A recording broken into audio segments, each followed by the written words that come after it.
Dallas. Kyle Dubas glanced around the room at the NHL general managers meeting on Thursday and a thought came to mind. You look around and you see some of the best managers and personnel people in the history of the game, so it's humbling and you realize, in my position, you still have a lot to learn and a lot to work toward, Dubas said after the meeting at a downtown hotel ended. Listening to the people talk and how they think, different managers with different experience levels, I look at it as a great learning experience, as well as the ability to represent our club.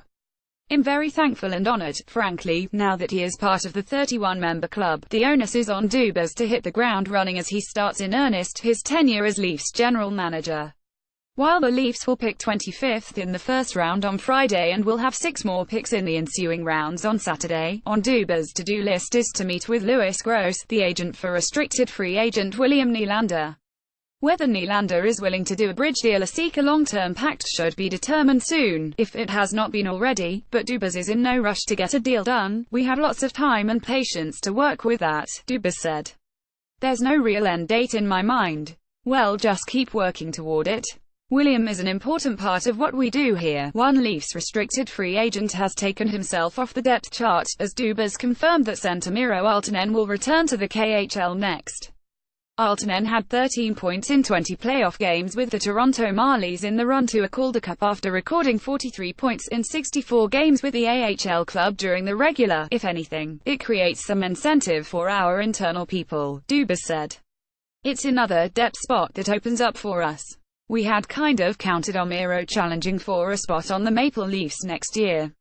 I don't begrudge his decision. I think it probably makes our situation more lucrative for both centers and wingers in free agency that are maybe looking at our situation, so that will help us as we come into July 1st. Aaltonen's departure leaves the Leafs with 5 restricted free agents: Nylander, Andreas Johnson, Frederick Gauthier, Martin Marinson and Justin Holl. Does he anticipate signing the rest of them? Nylander and Johnson? Of course, by and large, that is what we are going to work toward, Dubas said. There are a few that we want. Dubas spoke of Marinson finding his confidence again this with the Marlies and that he would be a valuable member of the organization moving forward. It could indicate one of Gauthier or Hull, or both, are done with the Leafs.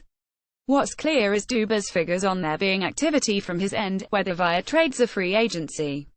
The rise of the salary cap to $79.5 million US for next is good news in Toronto, as Dubas will have approximately $25 million with which to work. There is said to be interest in Vancouver Canucks defenseman Chris Tanev, while possible free agent John Tavares would be a great addition. In short, there is plenty for Dubas to consider. We have lots of cap space this summer, Dubas said. Using it effectively is the next part of it, and that falls on me and our management team, but I'm confident we will use it properly. That's the mode we're in now, to try to move it forward. We're happy with our coaching staff, happy with our players, and it's an asset for us right now, and our plan is to use it effectively. We're in active talks with everybody.